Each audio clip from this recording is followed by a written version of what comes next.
Welcome back to Beauty Uncovered, sponsored by Olaplex.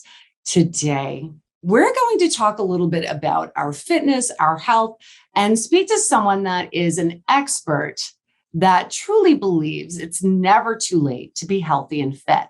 Guys, you know how I feel about this.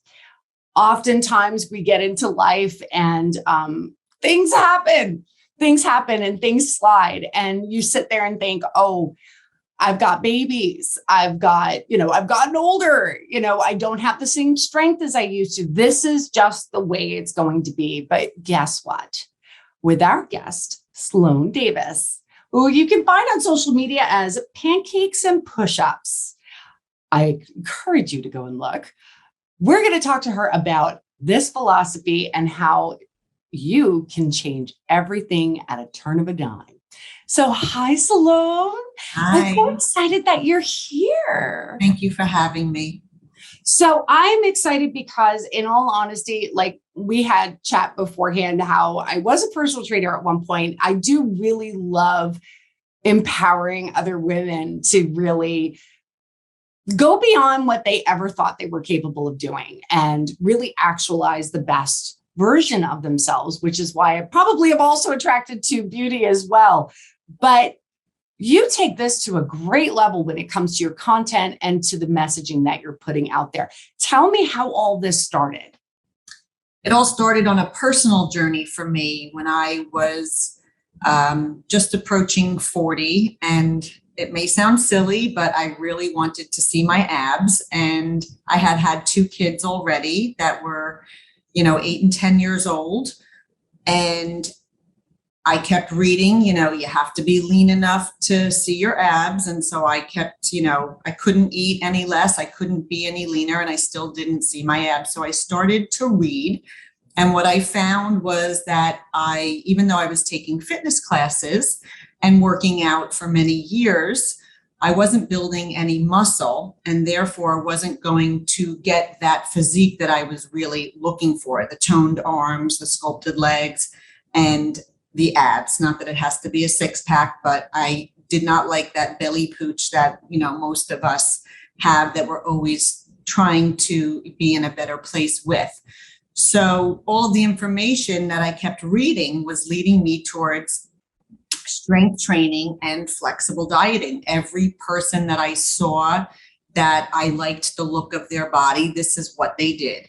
I then hired a coach personally to learn, and my body changed within months, from my face to my stomach to my legs to my arms. Everything started to change. And then I felt like I had a little secret that I wanted to share with everybody.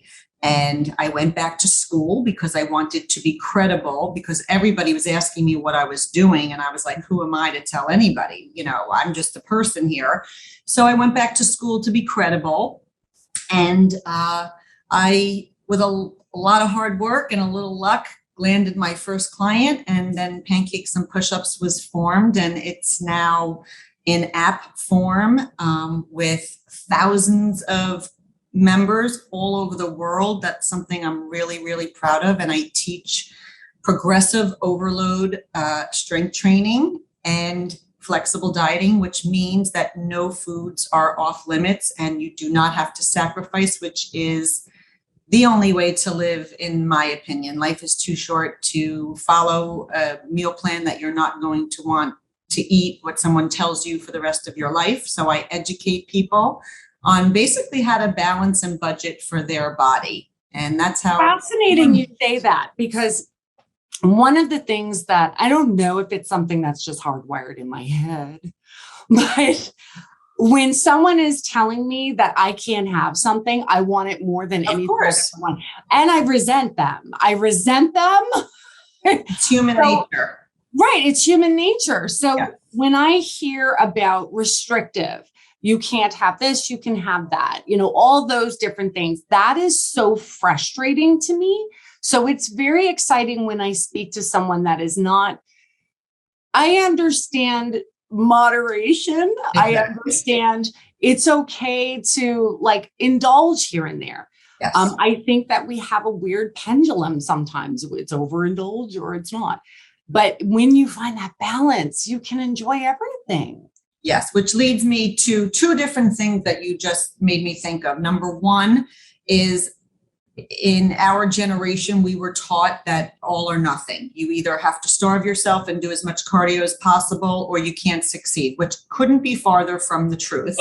And number two is sustainability is the key, along with your mindset, which we can discuss in a little while.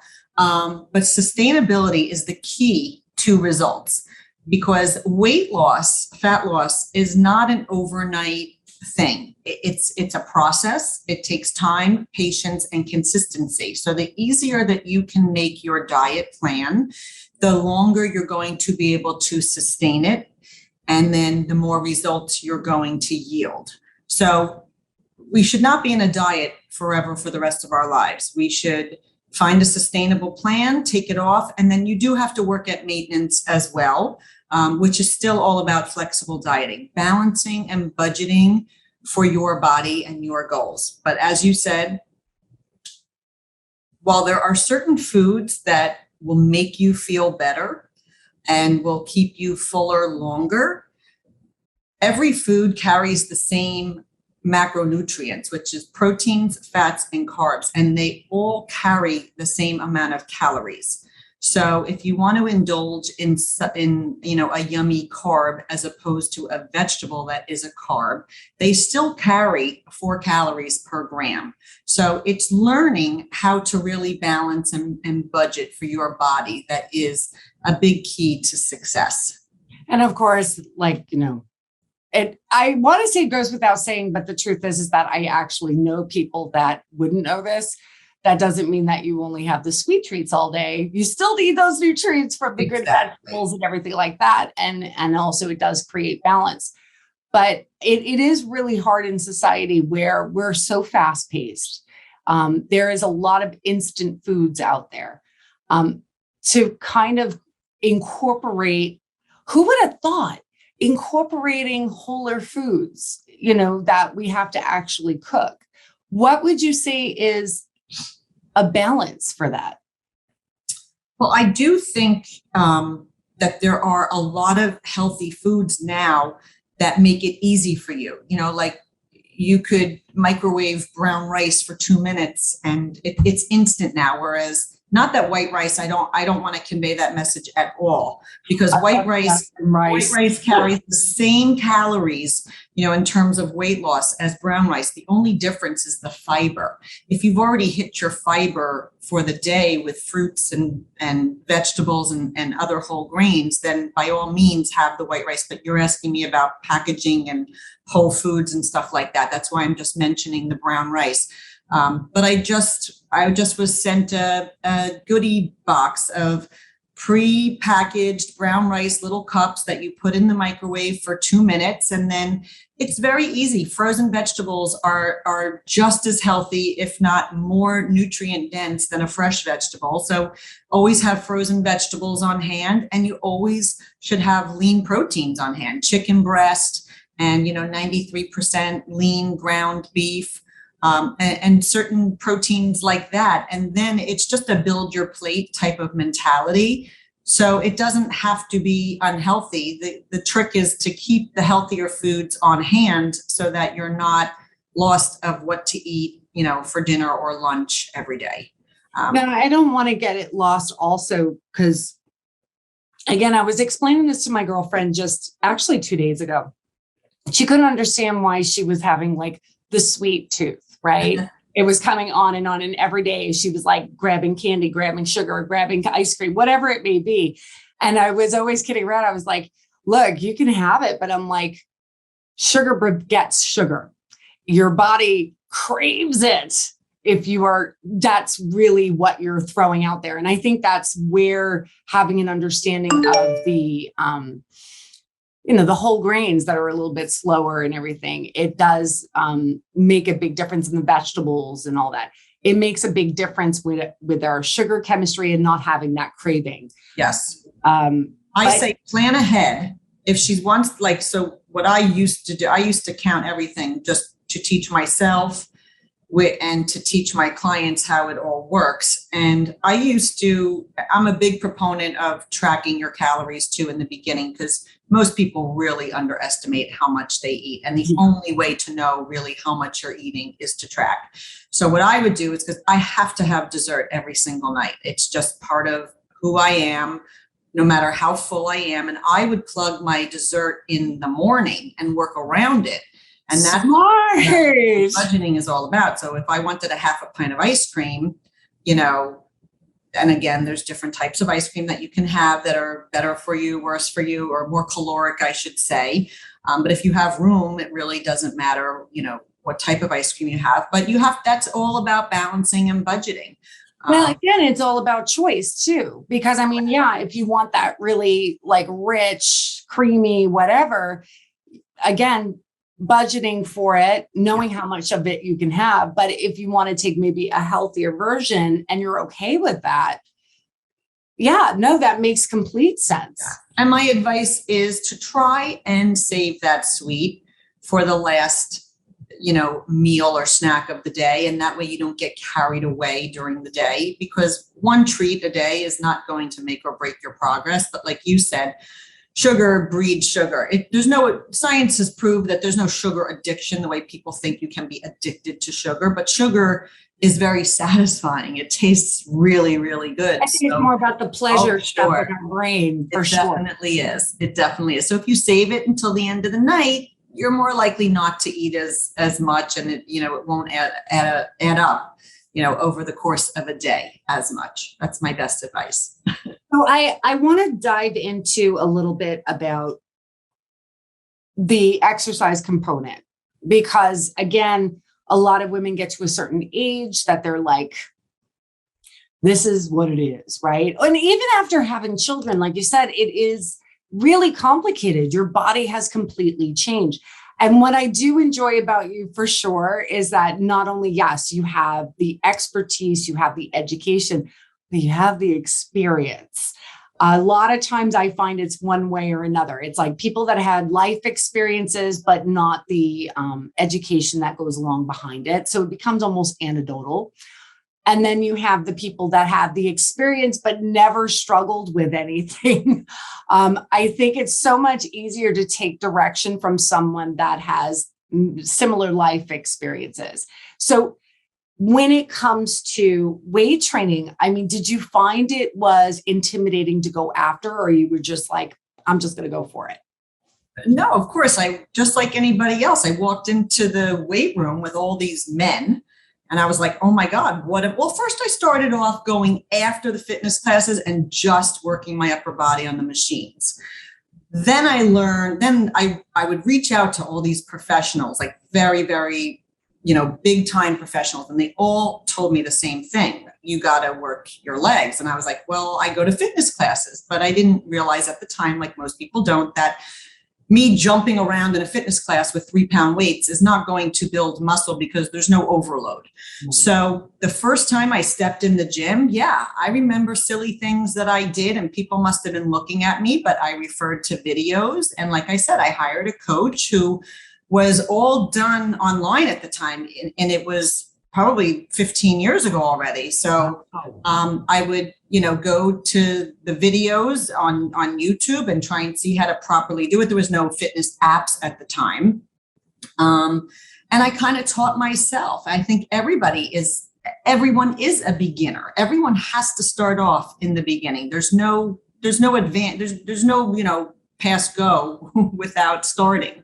So you just kind of learn and then you build confidence from there. And I do believe very, very strongly that weight training is not only physically empowering, but it's mentally empowering. Yeah. You find strength in things that you never thought you could do, whether it's lifting a particular weight or doing something that results from you. Like I just had a client that reached out and she's like, oh my God, I haven't been to Pilates since I joined your app. And my teacher couldn't believe how much stronger I was. And I said, or someone's run becomes faster from strength training, or all of a sudden you're able to do a pull-up that you never thought you could do. So strength comes in all shapes and sizes when it comes to strength training. I even feel like it has like a mental proponent or aspect of it that even when it comes to dealing with your life and organizing to, careers, when you are consistently tackling something that is difficult, that is for you, because let's face it, women typically tend to want to do for everybody else, but this is for you and build your strength, and you are actualizing something that you never thought you can do. It changes your perspective on the rest of your life. Suddenly you have more of a powerful mindset. Very, very empowering in a lot of different ways. And I've gone through peaks and valleys of really, pressing the weight and focusing on building. And then I had personal loss where I lost so much strength, both, mentally and physically. And now it's 2.5 years later, and I find myself, pressing that same weight again prior to my loss. And I'm like, you know what? I can do it. It might have taken me 2.5 years, but I show up, I do the best I can. If I always say, give yourself 10 minutes. If you don't want to work out, just 10 minutes. First of all, it's 10 minutes more than what you would have done if you didn't show up. And most of the time, the hardest part is just getting there. So if you give yourself a little bit of time just to get there, you're most likely to stay. And I do love weight training too, because not only does it yield much more and better results because it recomps your body, but you're not like huffing and puffing and dripping in sweat and, it's not like sucking the life out of you where, you're on a treadmill or something else. And no, I do find there's a lot more of a mental component in it, because you have to be present. You have to be very conscious of what your body's doing in that moment. And it takes effort, where I don't know about you, but when I did cardio, I was the cardio queen, did the step classes and all that stuff. Like that became almost automatic after a while, like walking. Yes. After a while, you got the cue of what you had to do and you just did it. That's the problem, though. That's where the problem lies, where people are spinning their wheels for 15 years saying, I work out every day and I watch what I eat. But if you're not progressing and you're not pushing the load, your body is never going to change, because the goal is to tear the muscle fibers so that they grow back bigger and stronger. But when we do cardio or we do the same pound weights, 2, 3, 5 pound weights for the same 10 years, you're not pushing anything. You're not changing anything. So to step out of your comfort zone a little bit. And I do find, I cater a lot to older women also. And taking out that jumping component, the knees hurt, the back hurts, the shoulder hurts. I used to run all the time. I even have a treadmill, because there was a point where running outside was getting too much. So I got a treadmill so I can run on there. And then even after a while, that was too much. And so, I walk, but I find that like with weight training, it's a different beast. And I do want to dive into a little bit about the benefits of a woman's body, particularly at our age. I'm 50. I think women that are in their late 30s all the way to 80 there is so much it helps with, because I don't know about you, but a lot of stuff starts to go south. Yes. Gravity is not our friend. Yeah. And fat does not fill it the way you want it to. Correct. Muscle actually is what's going to give that shape. Yes. And when we are losing weight and we're losing fat and not have that muscle to support it, someone was telling me about body dysmorphia. Right. And they had a hard time like really recognizing where they were at.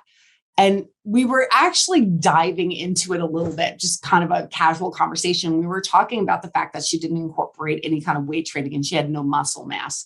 And so in many ways, she had lost weight, but in her head, she still was so fat. But I said, it's because your body is literally the same, just smaller. Correct. It's the same shape. So you don't feel it. And that's why you're confused. And she went, yeah, I think that's it. Yes, you are correct. You are correct. Muscle enables us to reshape our bodies, whereas cardio just brings a smaller version of ourselves. And as we age, if we only do cardio, as you said, everything starts to sag. You're not filled out in certain ways. So you're doing yourself a disservice if you're really, and for more ways than one, which we can dive into, but strength training, obviously strengthens your bones as we age. It increases energy, which will burn more calories while you're resting. And it's not a huge amount. Some people might say that's not true. It's a very small amount, but if you do it for years and years on end, everything adds up over time. And I always say you can't get toned arms by running on a treadmill. That's one of the most popular requests that I get is, how do I get toned arms? And it's not by moving your legs. Now, I do want to preface, because we're discussing, health, weight, and all that, is that walking is the most underrated form of cardio that there is. There is no pressure on your knees. It will burn calories. It's stress-free. You're able to do it longer. You're able to stick to it. Again, talking about that sustainability. And, minute for minute, weight loss should come from food, with a very, very small amount coming from exercise because of the way science is and our bodies are developed. And you should be able to exercise to build, not to lose. That should be the mentality. So you want to build as much muscle as possible. And I like that with your food. Two different beasts. And when you combine them together, you get the perfect storm, because you're leaning out from proper nutrition and you're building muscle from your workouts and your training. Can I like tell I said you in the how beginning, much I love that? Because, as a former trainer, we always knew 80% of it is diet, right? 80% of it is diet, and the rest of it was, the workout. And I guess in my head, I never really thought very deeply about what that really means. Yes, in order to lose the fat and also support the muscle growth, you had to eat. That was an important aspect. I never really thought as deeply about how we're building with the exercise, because even with cardio, the human body was not meant to sit behind a desk every day. It was meant to move. But I don't necessarily think we have to run away from bears as much as we think. Cardio is good for your heart health. It's good for endurance. I'm not saying not to do it. It should be second to weight training, though. And walking will do the trick. I also want to preface that when you weight train, if you're lifting heavy enough, your heart rate is high. If you're squatting or lunging or even doing overhead presses, it raises your heart rate. It's almost, like a high intensity workout. And then that's why the rest is so important after, your sets. I also think that is another aspect that I think is really important for us to discuss, because it is valid. I think that it's really important to talk about the fact that I understand that not everybody can hire a professional. There was a point in my life that there was no way I could hire a professional. It was very expensive for me at that time in my life. If you are able to, a professional is going to look at it holistically, because I do think we get, particularly as women, we have our problem areas that we want to fix, so it's the catalyst. Okay, my belly, my arms, whatever. And they think they could just lift weights just for that. But if you can look as much information, definitely from your content as well, because you can create imbalances. I hear people that say, oh, I really want to lift for my arms, but in the meantime, they're not taking care of their back and their chest, and they're hunched over and they're creating an imbalance. You want to balance everything so everything is, yes, it's important. And I think that following as much as I understand, we want you to go out there and pick up a weight, pick things up and put it down. Find out as much information about all of it. That's exactly how I got started. Yeah. It's exactly what you're saying.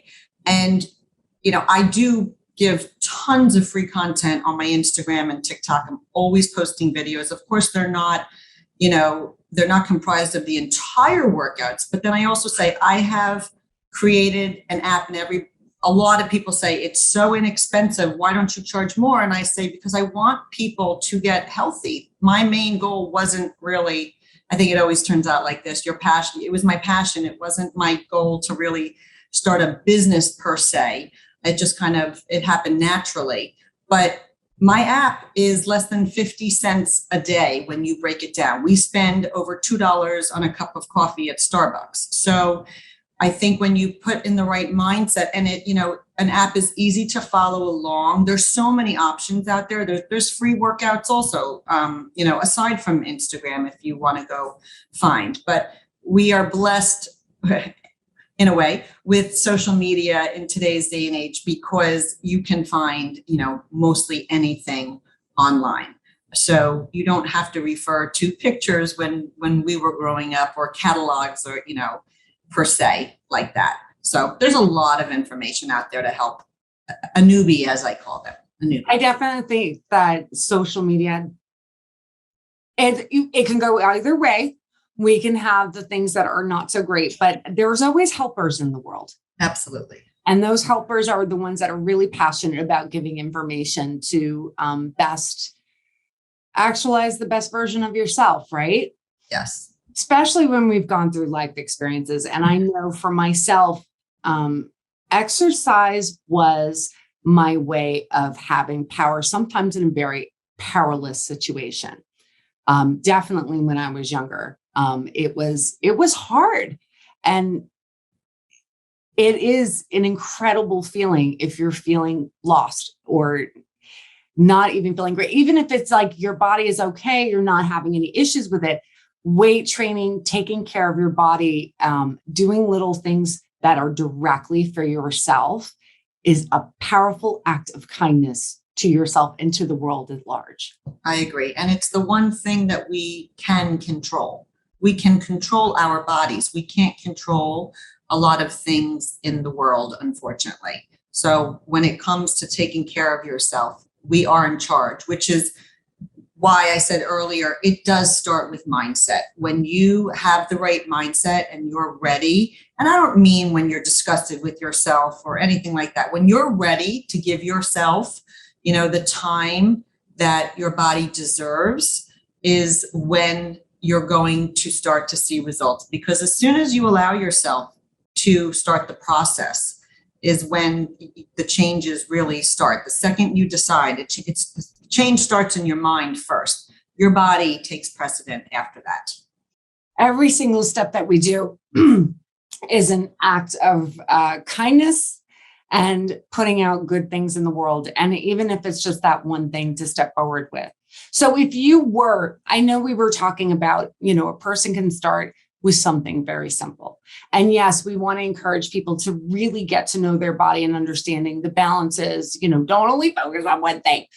But if you were to encourage someone that is like, okay, I know I need to take action. I'm not sure if I'm ready to commit to a whole system, but I need to start the steps so I can get there. What would you recommend them to do?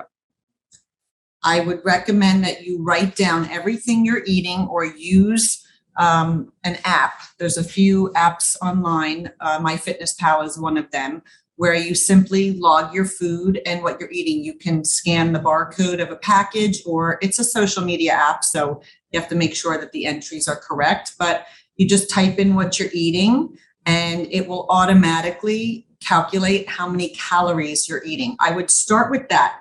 I wouldn't start even lowering your calories. I would just see how much you're really eating as a base point. That's a powerful thing, because again, it's like you said, sometimes we think I barely eat all day, but if you can calculate, I'm not even going to lie. I've got this new Nespresso.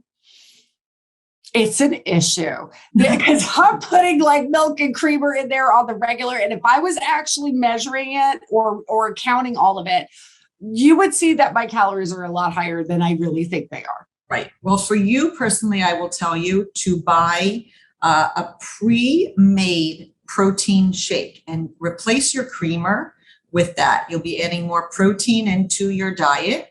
And very rarely will you taste the difference. It's still going to give you that creamy consistency. And there's even some shakes that are like a salted caramel. I gotta admit, I love that. Because here's the thing.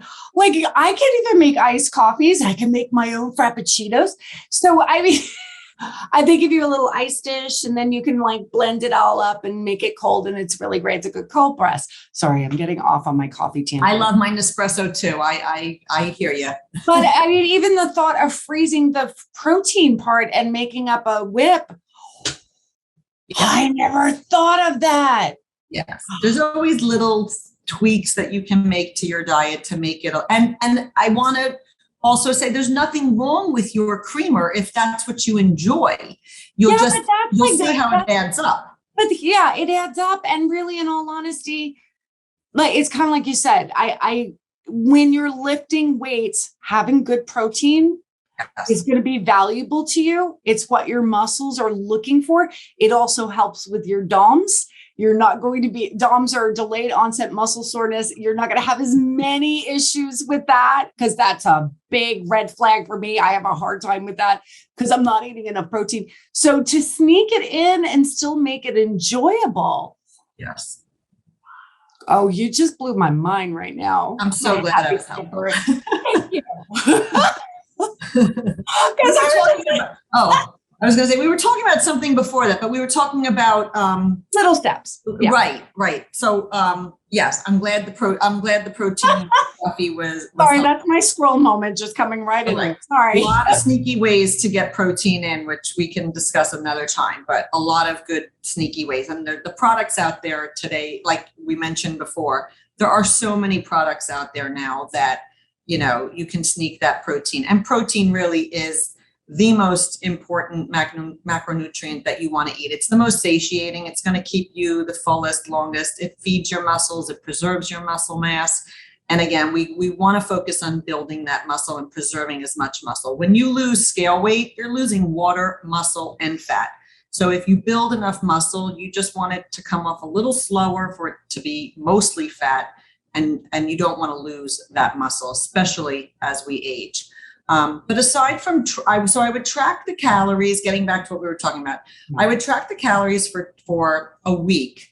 And I know some people really don't like this, but it's very important to weigh yourself on an empty stomach in the morning for a week and take an average weight because our bodies fluctuate every day. So you don't want to, you know, if we eat later in the evening, if we have a little bit more sodium, if we have more volume in our bellies, the scale is going to read that. It's not always really the best indicator. And I also think hormonal shifts sometimes too. We wind up retaining more water. And I think women get so stuck on that number.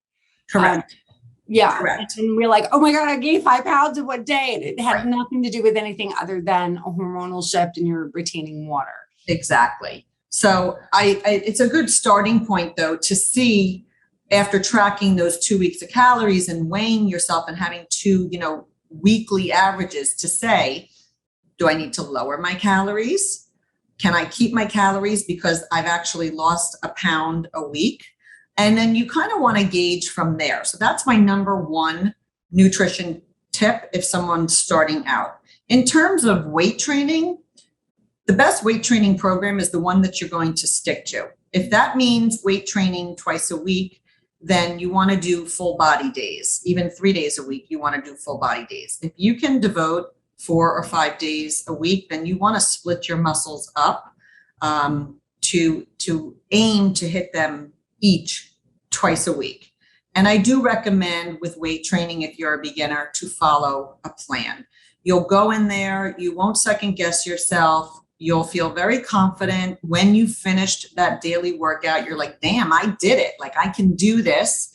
You're not walking out of there. You might be sore the next day because it's a new program and you're using muscles that you haven't used in a long time. But going in with a plan is extremely helpful in a lot of different ways. You don't want to just go in there and kind of, what do I do? Or how do I do this? When you have guidance, you're much more likely to follow through. It definitely does make a difference. An expert always makes a difference. It doesn't mean that we can't learn to do for ourselves, and sometimes that's what we need to do. But um, there are definitely things that, even as a personal trainer and going to a personal trainer, I still went to one because I knew that they were going to bring a different level of course. what I think I can do. Right. And I think that's also part of it, is that we have preconceived ideas of what we're capable of doing. And our trainers sometimes can look at you and go, you can do more. Right. You can do more. And by going in with a plan could mean pulling up an Instagram post of 4 different, slides and following that. There's nothing it's just as good. Absolutely. When I say a plan. So it's just, having something beforehand to follow through with. And it will give you much greater satisfaction when you've completed whatever plan you go in with, because it'll motivate. Motivation comes from action. It'll motivate you to do it again. You'll be happy that you did it. You'll feel great that you did it. And that should motivate you to say, I can do this, and I'm going to do it again on whatever day you choose to do it. Well, Sloane, I am so grateful for this time with you, because I feel as though, one, I'm inspired, but two, I think there was some great valuable information in there for everybody to grow from. I want to remind everybody to go on to social, go take a look at Pancakes and Push-Ups. Sloane Davis is definitely the expert you want to follow, and we can all grow from this. Thank you so much. Thank you for having me. It was a lot of fun.